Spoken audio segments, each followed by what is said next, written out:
주가가 장기간 크게 오른 회사는 많죠. 애플은 금융위기 이후에 35배가 올랐고 마이크로소프트도 14배가 올랐으며 구글은 13배가 뛰었습니다. 그러면 아마존은 어떨까요? 아마존은 무려 96배가 상승했습니다. 넷플릭스는 65배가 올랐고요. 엔비디아도 66배나 올랐습니다. 페이스북은 2013년도 상장했는데 그 이래 14배가 올랐네요. 한국 시장도 마찬가지입니다.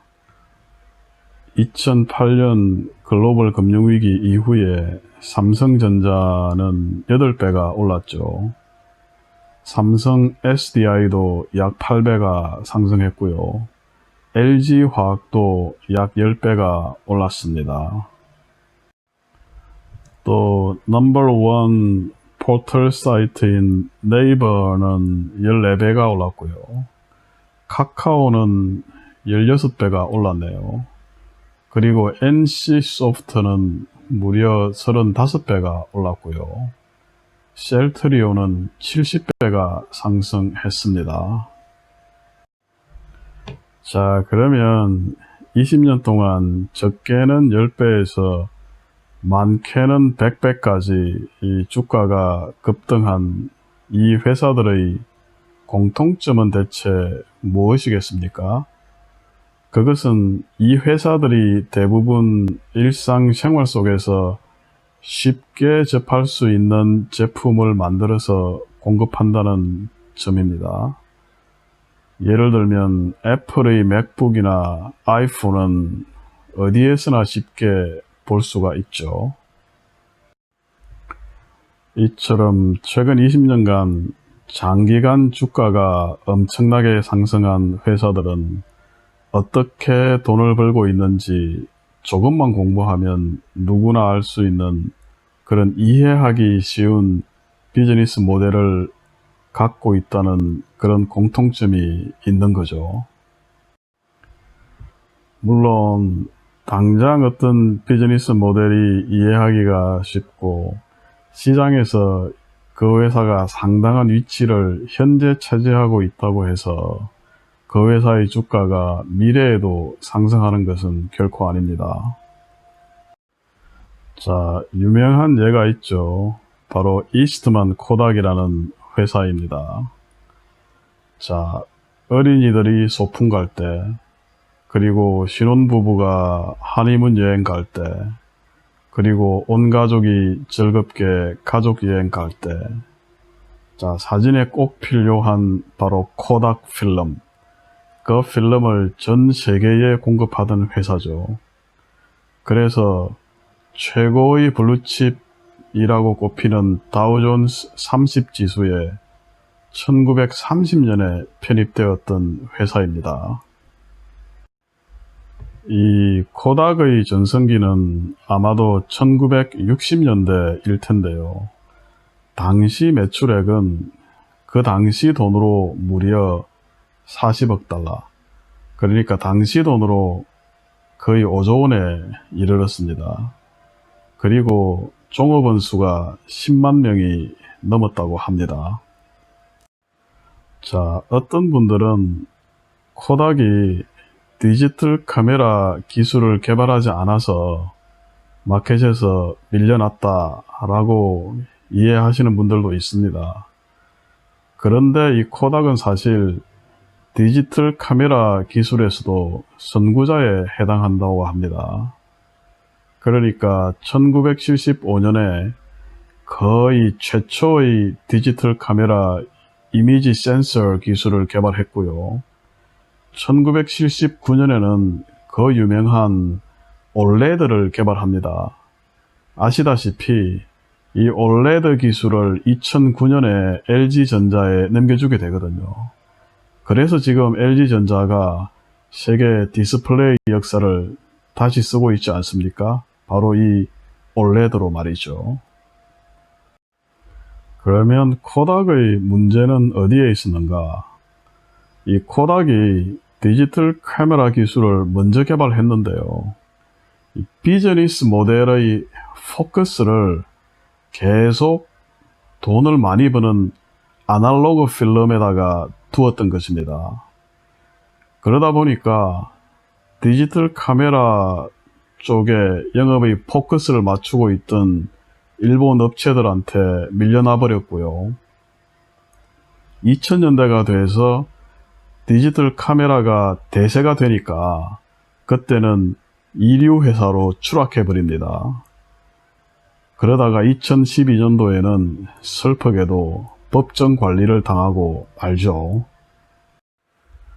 자, 한국에서도 이 시장 현실을 따라가지 못한 비즈니스 모델 때문에 주가가 형편없이 하락한 예가 많이 있습니다. 자, 가장 대표적인 예가 현재 코스닥에 상장된 솔본이라는 회사인데요. 원래 이름은 세롬 기술입니다. 이 세롬 기술은 오상수 CEO를 중심으로 해서 카이스트 출신의 엔지니어들이 설립한 회사인데요. 2000년 초에는 자바 기술의 바탕을 둔 무료 인터넷 전화 서비스, 자, 다이얼 패드라고 하죠. 이 다이얼 패드를 세계 최초로 출시하는데 성공합니다. 당시에는 굉장히 핫한 기술로 받아들여졌습니다. 자, 이 신기술을 바탕으로 해서 당시 이 테크 버블, 닷컴 버블의 중심에서 주가가 99년 18,900원이었는데요.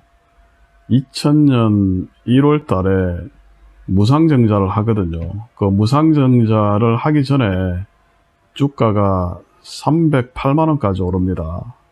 그러니까 163배가 상승한 거죠. 아마 이게 한국 증시 역사상 신기록일 것입니다. 그래서 시가총액은 5조 원에 달했는데요. 그때 제 기억으로는 새로 태어난 아이의 이름을 세롬이라고 짓기도 하는 열풍이 일어나기도 했거든요. 그래서 온 나라가 이 세롬 광풍에 휩싸였습니다.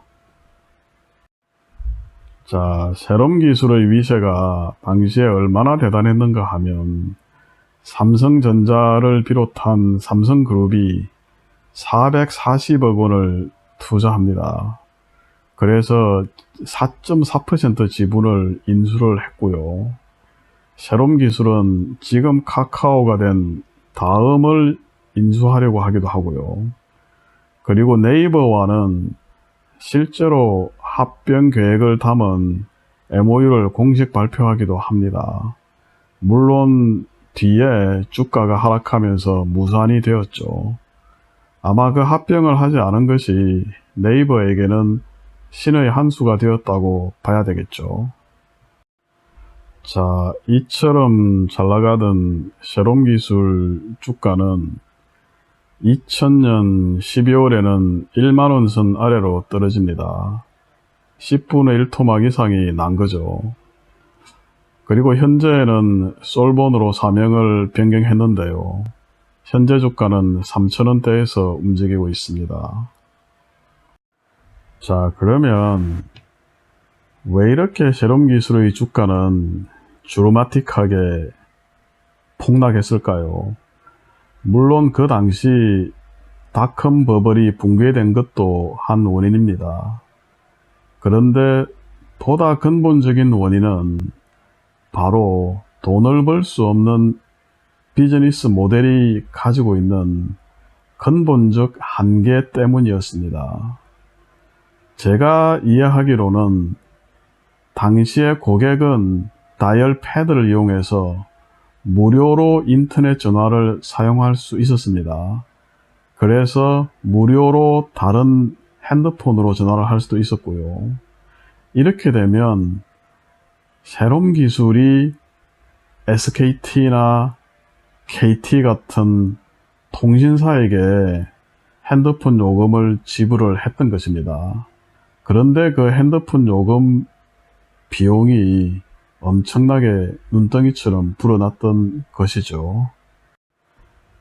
당시 인터넷 광고 수입 등이 많지 않은 상황에서 쉐롬 기술이 근본적으로 돈을 벌 수 없는 구조였는데요. 경영진이 이 수익성 없는 다이얼패드 비즈니스 모델을 끝까지 고집합니다. 그러다가 결국 회사가 끔찍한 최후를 맞이하고 마는 것이죠. 또 한때 쉐롬 기술에 인수될 뻔했던 네이버는 2003년도에 상장을 했는데요. 상장 당시 주가가 2,000원 선에 미치지 못하기도 했습니다. 그러던 주가가 최근 30만원을 넘었죠. 약 150배가 상승한 것입니다. 놀라운 일이죠. 자, 이처럼 주가가 급등한 애플, 테슬라, 아마존, 넷플릭스, 엔비디아, 페이스북, 구글, 마이크로소프트 같은 미국 기업하고 카카오, 네이버, 삼성전자, LG화학, SDI, 셀트리온과 같은 한국 회사들이 코닥이나 언더아머 그리고 쉐롬 기술과 다른 점이 무엇이겠습니까? 바로 이 회사들은 수익성이 있는 비즈니스 모델을 가졌다는 점이겠죠. 바로 이 회사들의 비즈니스 모델이 돈을 벌어들일 수 있는 모델이었다는 것입니다. 반면에 코닥이나 언더아머나 쉐롬 기술은 여러가지 이유로 돈을 벌 수 없는 비즈니스 모델을 가지고 있었던 것이죠.